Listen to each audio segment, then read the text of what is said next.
tak.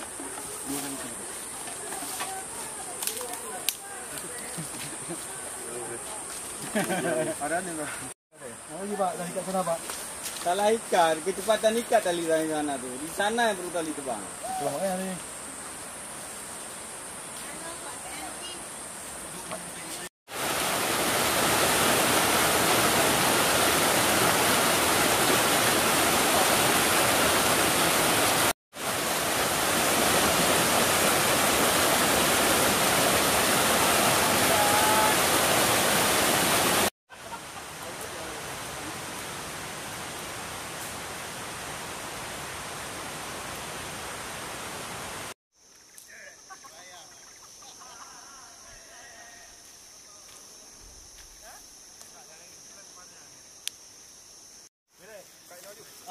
Ini dah lempuk dah.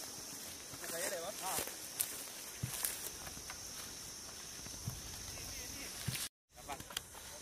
Udah bang.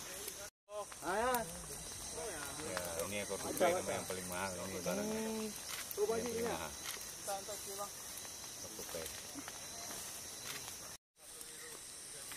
Manjai. Pak W ikut. Pak W ikut. Dah ikut. Ampu makasih ikut. Ini aku bahas Pak W.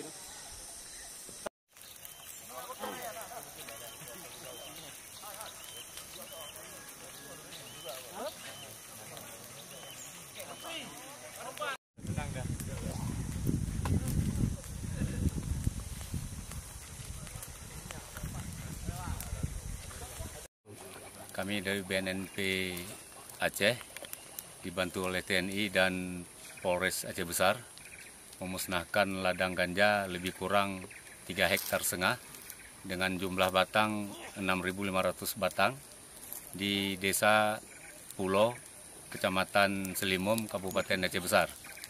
Informasi tersebut kita dapatkan dari masyarakat sekitar yang merasa resah dengan ada tanaman ganja yang dilarang ini, yang harus kita musnahkan supaya tidak merusak generasi muda kita. Untuk pelaku dalam penyelidikan kita, mudah-mudahan bisa tertangkap nantinya.